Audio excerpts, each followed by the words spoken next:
Sempre acreditei que meu pai tinha nos abandonado. Foi o que minha mãe me disse a vida inteira.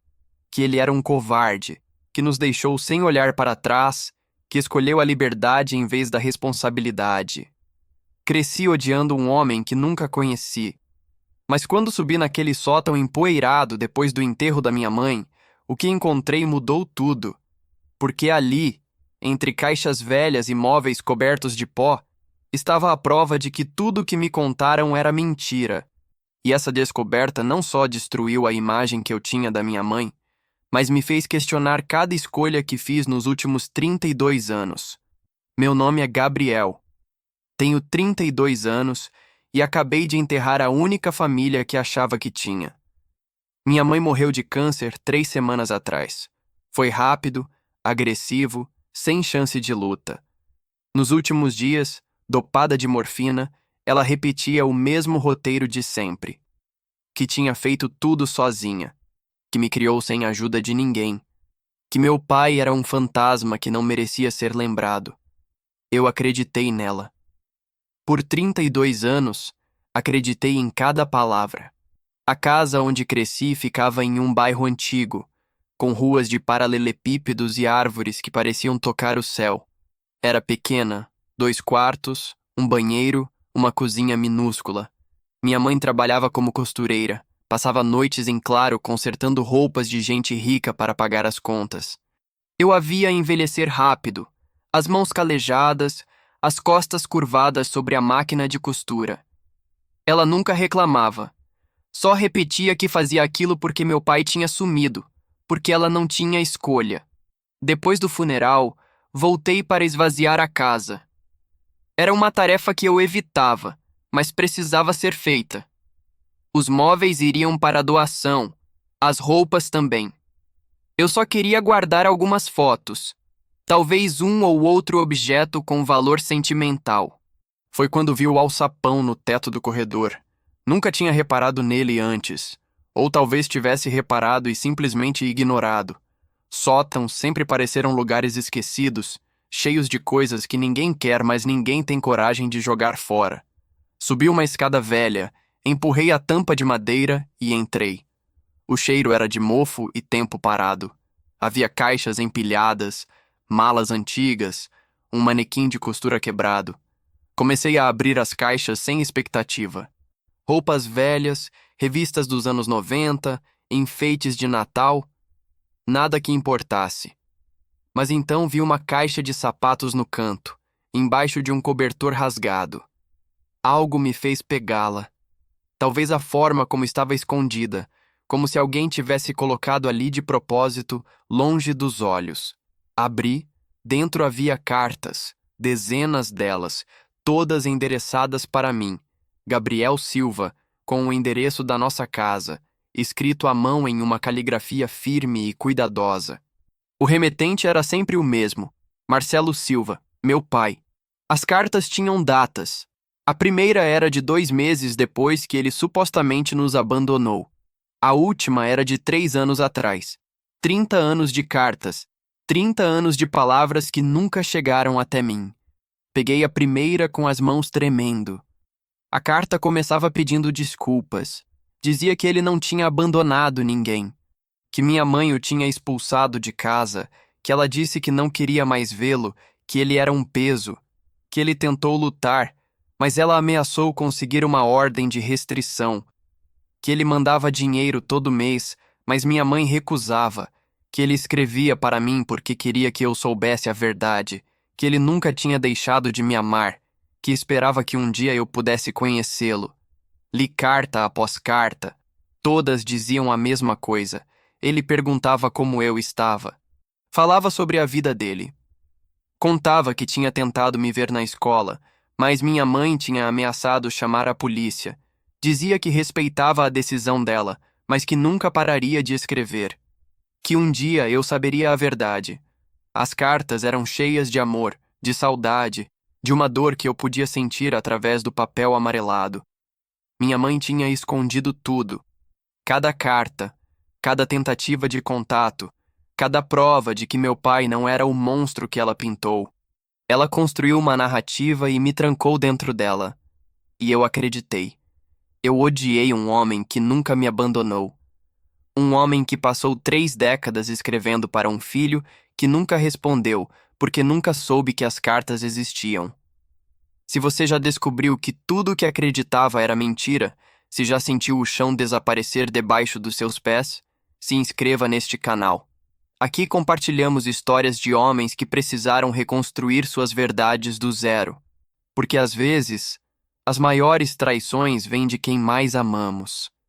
Sentei no chão daquele sótão por horas, as cartas espalhadas ao meu redor como peças de um quebra-cabeça que eu nunca soube que existia. Cada uma revelava um pedaço da verdade que minha mãe tinha enterrado. E quanto mais eu lia, mais a raiva crescia. Não do meu pai, dele. Só sentia uma tristeza profunda, um vazio de 32 anos desperdiçados. A raiva era da minha mãe.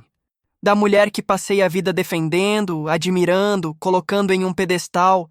Nas cartas mais antigas, meu pai explicava o que tinha acontecido. Eles se separaram quando eu tinha 2 anos. Não foi por traição, não foi por violência, não foi por nada dramático. Foi porque minha mãe simplesmente decidiu que não queria mais estar casada. Ele aceitou, tentou negociar a guarda compartilhada, queria me ver nos fins de semana, queria fazer parte da minha vida. Ela se recusou. Disse que ele confundiria minha cabeça, que seria melhor para mim crescer sem a presença dele. Ele tentou judicialmente. Há uma carta onde ele menciona o processo. Mas minha mãe era convincente. Tinha um advogado melhor. Pintou um retrato dele como um homem instável, irresponsável. Não era verdade, mas o juiz acreditou nela. Ele conseguiu apenas o direito de pagar pensão. Nada mais. Nem visitas supervisionadas. Ela tinha conseguido me apagar da vida dele oficialmente. Mas ele não desistiu. Continuou mandando dinheiro, mesmo quando ela devolvia os cheques. Continuou escrevendo, mesmo sem nunca receber resposta. Em uma carta de quando eu tinha 10 anos, ele dizia que tinha me visto de longe no parque, que eu estava jogando futebol com outros meninos, rindo, parecendo feliz, que ele tinha chorado no carro depois, porque aquela era a primeira vez que me via em 8 anos. Que ele queria atravessar o parque e me abraçar, mas sabia que minha mãe o destruiria se ele fizesse isso. Havia cartas de aniversário, todas elas, de 2 anos até 30 anos. Ele nunca esqueceu uma data. Escrevia sobre o que imaginava que eu estaria fazendo, como eu seria. Quando fiz 15 anos, ele escreveu que esperava que eu estivesse interessado em carros, que ele tinha guardado dinheiro para me dar um quando eu fizesse 18, mas que sabia que nunca teria a chance. Quando fiz 21, ele escreveu que torcia para que eu estivesse na faculdade, perseguindo meus sonhos, me tornando o homem que ele sempre quis me ver ser. Li sobre a vida dele. Ele tinha se casado de novo, 15 anos atrás, com uma mulher chamada Helena. Tinham um filho, meu meio-irmão, Lucas. Ele escrevia sobre como era difícil criar outro filho, sabendo que o primeiro estava perdido para ele. Como ele olhava para Lucas e via meu rosto, me imaginava naquela idade. Dizia que contava para Lucas sobre mim, que um dia, talvez, eu conheceria meu irmão. Nas cartas mais recentes, ele mencionava que estava doente. Problemas no coração. Nada grave inicialmente, mas precisava de cuidados. Ele escrevia que gostaria de me ver antes de morrer, mas que entendia se isso nunca acontecesse. Que me perdoava por nunca ter respondido, porque sabia que eu provavelmente nunca tinha recebido as cartas. Que esperava que, algum dia, a verdade viesse à tona. A última carta era de 3 anos atrás. Curta, diferente das outras. Ele dizia que estava cansado de escrever para o vazio, que talvez fosse hora de aceitar que alguns finais não têm reconciliação. Que me amava, sempre amaria, mas que precisava seguir em frente. Que se eu algum dia encontrasse essas palavras, soubesse que ele tentou, que ele nunca desistiu de mim, mesmo quando seria mais fácil. Peguei meu celular. Procurei o nome dele online. Marcelo Silva. Não foi difícil encontrar. Ele tinha um pequeno negócio de marcenaria em uma cidade vizinha. Havia fotos. Um homem de cabelos grisalhos, sorriso cansado, mãos fortes de quem trabalha com madeira. Ele parecia exatamente como eu imaginava que seria quando mais velho. Os mesmos olhos, o mesmo formato de rosto. Era impossível negar que éramos pai e filho. Mas então vi a data. O site estava desatualizado. Tinha um aviso no topo. Em memória de Marcelo Silva, falecido há 2 anos. O coração que ele mencionou nas cartas finalmente tinha falhado. Ele tinha morrido sem nunca me ver de novo. Sem saber se eu tinha lido suas cartas. Sem ouvir que eu não o culpava, que eu teria o perdoado, que eu teria dado qualquer coisa para conhecê-lo. E você? O que teria feito no meu lugar? Se descobrisse que passou a vida odiando a pessoa errada, me conte nos comentários. Fiquei ali sentado, encarando a tela do celular, lendo e relendo aquele aviso. Falecido há 2 anos. 2 anos. Minha mãe ainda estava viva há 2 anos. Ela sabia. Ela sabia que ele tinha morrido. E nunca me contou. Nunca me deu a chance de ir ao funeral, de me despedir, de pedir desculpas por um ódio que nunca deveria ter existido. Ela levou esse segredo até o túmulo, junto com as cartas, junto com a verdade. A raiva que senti naquele momento não tem nome. Não era apenas raiva, era traição, era luto, era a sensação de ter sido roubado de 30 anos de memórias que nunca aconteceram. Eu podia ter conhecido meu pai, podia ter jogado futebol com ele, aprendido marcenaria, ouvido suas histórias. Podia ter um irmão, uma família inteira que eu nunca soube que existia. Mas ela escolheu me privar disso. Por quê? Por orgulho, por vingança, por puro egoísmo. Liguei para o número que estava no site da marcenaria. Não sabia o que ia dizer, mas precisava de respostas. Uma mulher atendeu. Voz suave, cuidadosa. Perguntei se ela era Helena. Ela confirmou. Disse meu nome. Gabriel Silva. Houve silêncio do outro lado. Um silêncio longo, pesado, cheio de reconhecimento. Ela disse que sabia quem eu era, que Marcelo tinha falado de mim todos os dias durante 20 anos, que ele nunca desistiu de acreditar que um dia eu bateria na porta dele, que nos últimos meses de vida ele ficava olhando pela janela da oficina como se esperasse me ver aparecer. Ela chorou ao telefone. Disse que ele morreu com o coração partido, não apenas fisicamente, mas emocionalmente. Que a única coisa que ele queria era me ver uma última vez. Contei a ela sobre as cartas, sobre o sótão, sobre o que minha mãe tinha feito. Helena ficou em silêncio de novo, mas dessa vez era um silêncio diferente. Raiva contida. Ela disse que Marcelo sempre suspeitou que eu nunca tinha recebido as cartas. Que ele comentava que era impossível um filho ignorar o pai por tanto tempo sem nunca, nenhuma vez, sentir curiosidade. Mas ele nunca teve certeza, nunca teve prova. E agora que tinha, já era tarde demais. Ela me convidou para visitá-la. Disse que Lucas, meu meio-irmão, gostaria de me conhecer, que ele tinha 23 anos, estudava engenharia e cresceu ouvindo histórias sobre o irmão mais velho que ele nunca conheceu. Que havia coisas que Marcelo tinha deixado para mim. Coisas que ele guardou a vida toda, esperando o dia em que pudesse me entregar pessoalmente. Dirigi até a cidade no dia seguinte. Era a 1 hora de distância. A oficina de marcenaria ficava em um galpão simples, na beira de uma estrada secundária. Havia uma placa desbotada na frente. Silva e Filho, Marcenaria. O filho era Lucas. Ele tinha assumido o negócio depois da morte do pai. Quando entrei, ele estava lixando uma mesa de madeira maciça. Olhou para cima e foi como olhar para um espelho mais jovem. Os mesmos olhos castanhos, o mesmo nariz, a mesma expressão séria quando concentrado. Ele largou a lixa e veio até mim. Não disse nada, só me abraçou. Foi um abraço apertado, desesperado, cheio de todas as palavras que não sabíamos como dizer. Choramos ali, no meio daquela oficina cheirando a madeira e verniz. Dois irmãos que deveriam ter crescido juntos, separados por uma mentira que não era nossa. Helena chegou logo depois. Ela era exatamente como eu imaginava. Cabelos pretos com fios brancos, olhos gentis mas cansados, mãos delicadas. Ela me abraçou também e chorou como se estivesse abraçando o fantasma de Marcelo.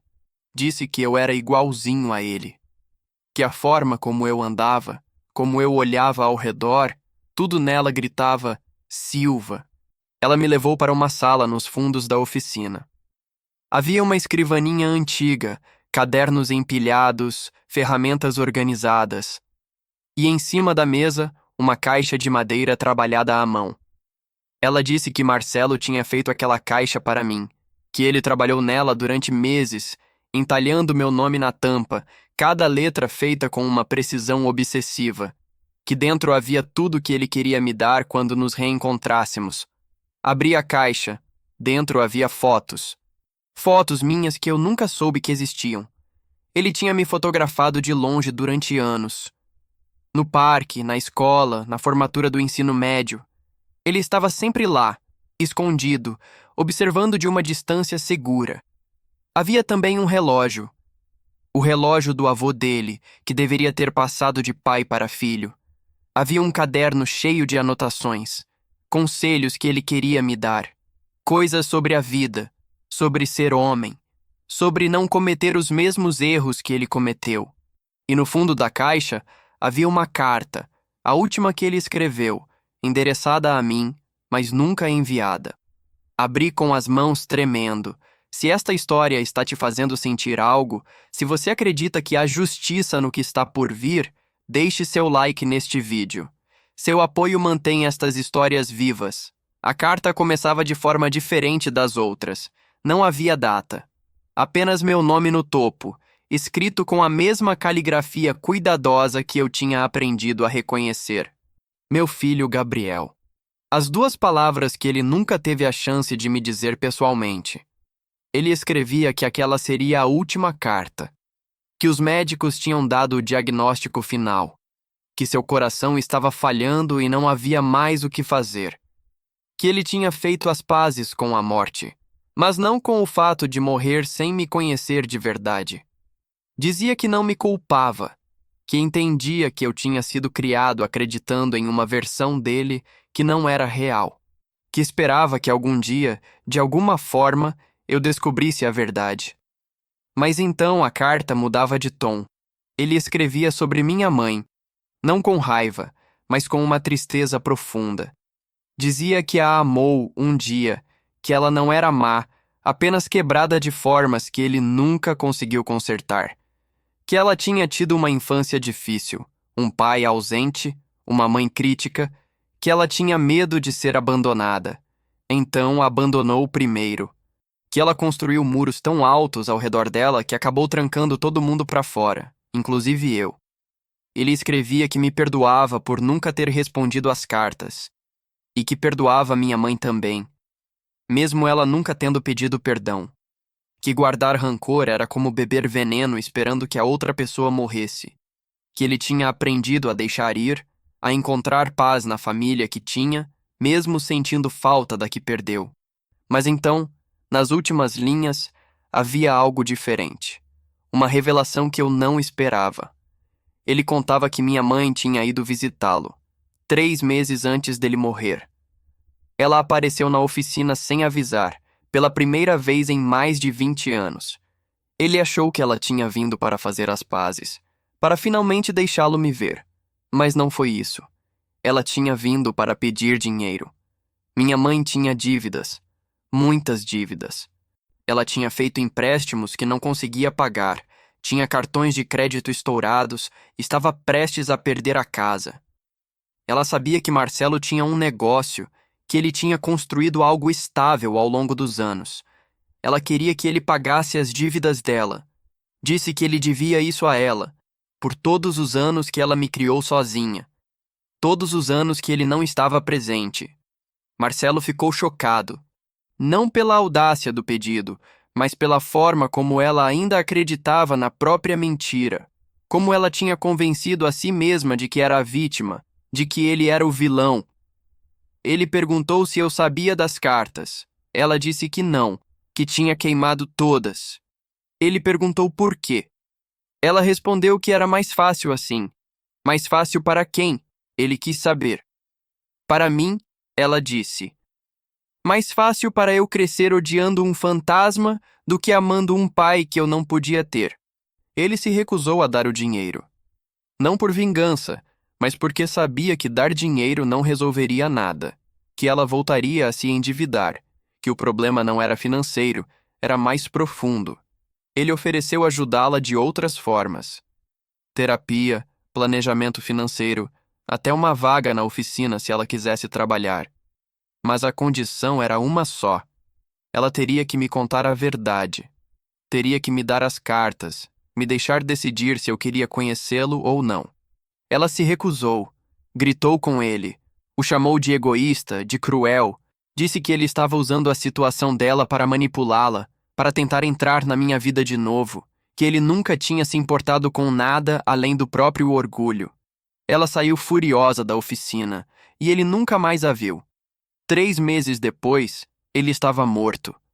Na carta, ele escrevia que não se arrependia da decisão, que fazer a coisa certa nem sempre parece certo no momento, que ele esperava que eu entendesse, se algum dia lesse aquelas palavras, que dinheiro não compra caráter, não conserta mentiras, não substitui verdade, que a única coisa que ele queria era que eu soubesse que ele existiu, que ele me amou, que ele nunca parou de ser meu pai, mesmo quando o mundo inteiro dizia o contrário.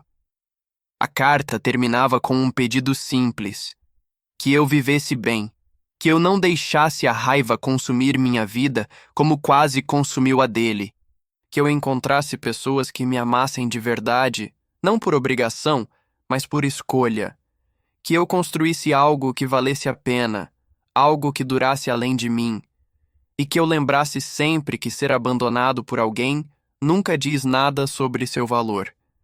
Diz tudo sobre a incapacidade dessa pessoa de reconhecer o que tinha. Fechei a carta. Lucas e Helena me observavam em silêncio. Eles sabiam do que ela falava.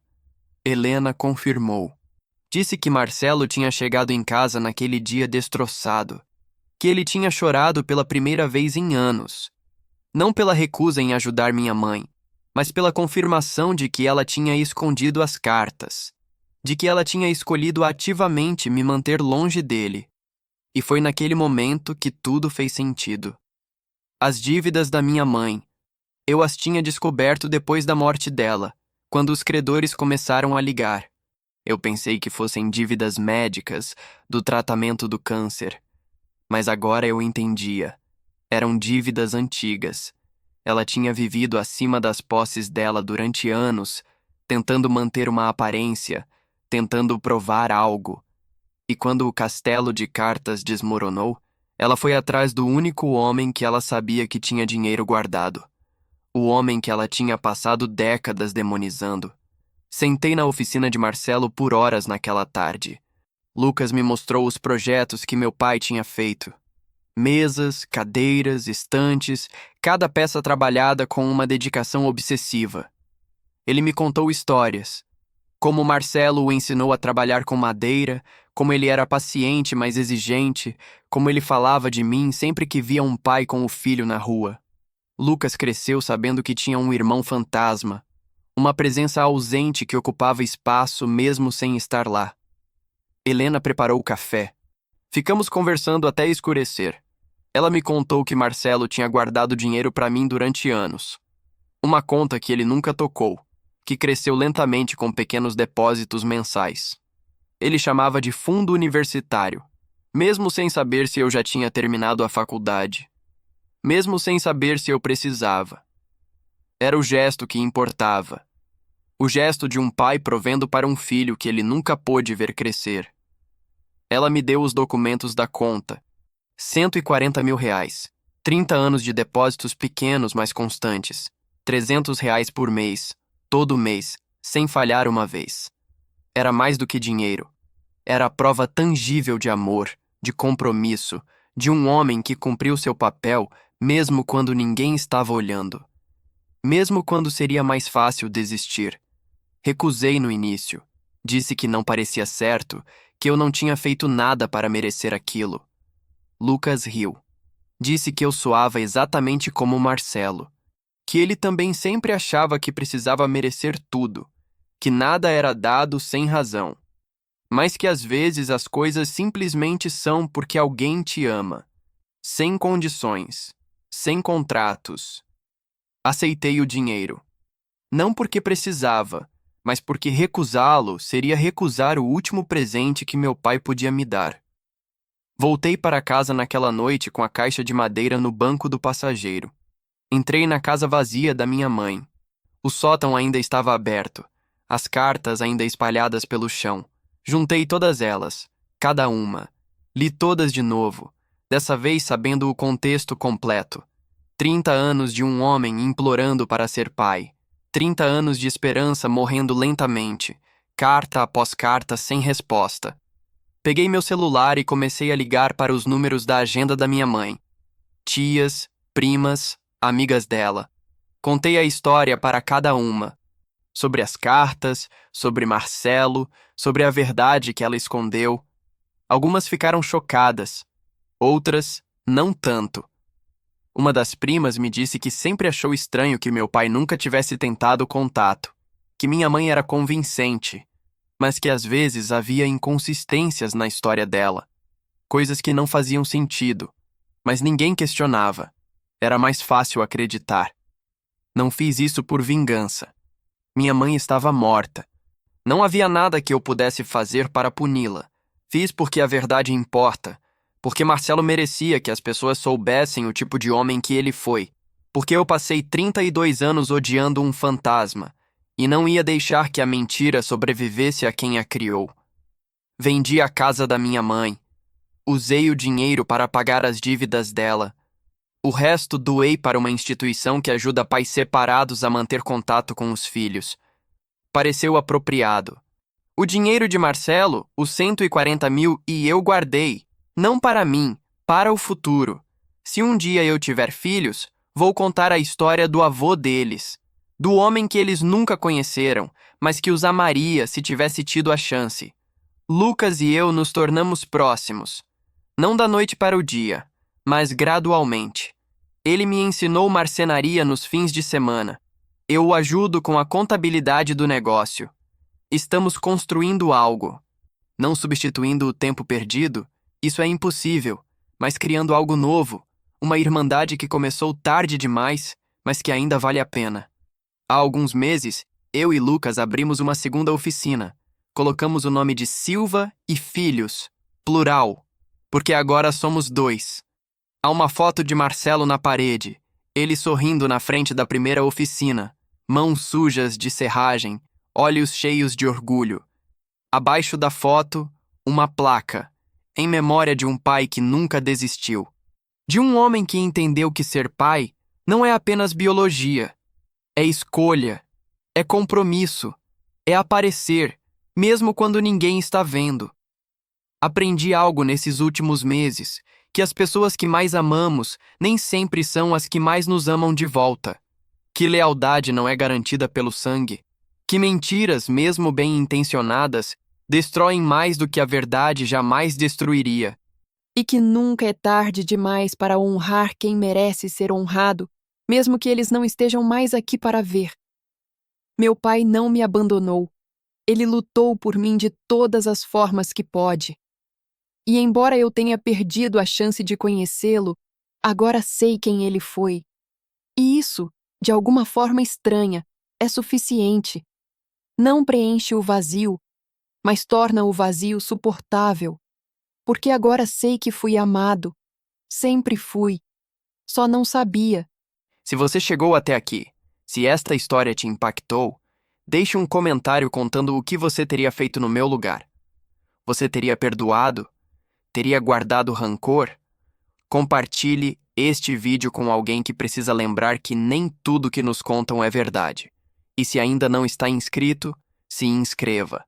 Aqui tem mais histórias de homens que descobriram que a realidade era diferente do que parecia. O poder real não está em acreditar cegamente. Está em buscar a verdade, não importa o quanto doa.